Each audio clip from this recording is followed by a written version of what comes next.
So sa naging panayam nga po ng dating 2 Division champion na si Marcos El Chino Maidana, nag-react ito mga idol sa super fight na laban ng ating pambansang kamao Manny Pacquiao kalaban si Mayweather Jr. Kung saan mga idol ayon kay Maidana, sa magandang laban daw ito ang bakbakan ng dalawang legend. Lalo pa kung perang pag-uusapan sa bakbakan, sigurado daw bebenta ito ng gusto sa mga boxing fans dahil dalawang pinakasikat na legend ang maglalaban. Hindi naman nagbigay ng prediction si Boy Angas mga idol, pero matik mga boss na pipiliin talaga nito si Pacman na manalo dahil dikit po si Maidana at Pacman at salungat ito kay Floyd na mortal talaga na karibal ito ni Maidana dahil hanggang sa ngayon mga idol, ginigiit talaga ni Maidana na dinaya siya ni Floyd sa unang laban nila. Dapat siya ang panalo. Samantala bukod sa reaction ni Maidana sa bakbakan ni Pacman at Floyd, nagbigay naman ito ng prediction sa bakbakan ni Junto Nakatani. Ano yan ni Maidana mga idol? Pabor daw siya na manalo si Inoue via knockout sa laban. Mahusay naman daw ng fighter itong si Junto Nakatani, pero ang experience daw ni Inoue ibang level na sa bakbakan.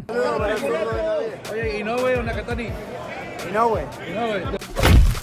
Samantala ilang oras na lang nga po mga idol bago ang laban ni Junto Nakatani kalaban si Naoya Inoue, meron pa po pabol si Junto Boy mga boss, nabanat si Japanese Monster. Ano yan mga idol? Alam daw nito na ang tingin sa kanya underdog sa laban kay Inoue, pero ipapakita ni Nakatani sa buong mundo na siya ang number 1 fighter sa Japan at tapos na ang panahon ni Inoue. Tatapusin daw ni Junto Nakatani ang hindi natapos na matandang donaire sa unang laban nito kay Inoue. Grabe talaga ito na banta mga boss. Parang sinabi lamang ni Junto Boy na paparusahan ito si Inoue sa bakbakan nila. Mas matindi pa sa parusa na inabot ni Inoue sa bakbakan nito sa Pinoy Legend, kung saan naganda paltos-paltos sa mukha ni Inoue sa kaliwang kamao ni Flash. Basag ang orbital bone nito mga idol at hanggang sa ngayon bakat pa talaga ang ginawa ni Donaire na pinsala sa mata ng Japanese Monster. At si Junto Nakatani na daw ang bahala na mag-close ng libro ni Inoue. Well, wag lang talaga pumiyok si Nakatani sa bakbakan mga idol dahil kapag nagpakita ito ng kalambutan sa katawan sa laban nito kay Monster, malamang mga boss i-walk down nito ni Inoue sa buong laban. Papahirapan niya ito ng gusto hanggang sa sumuko. Kaya abangan natin to mga boss.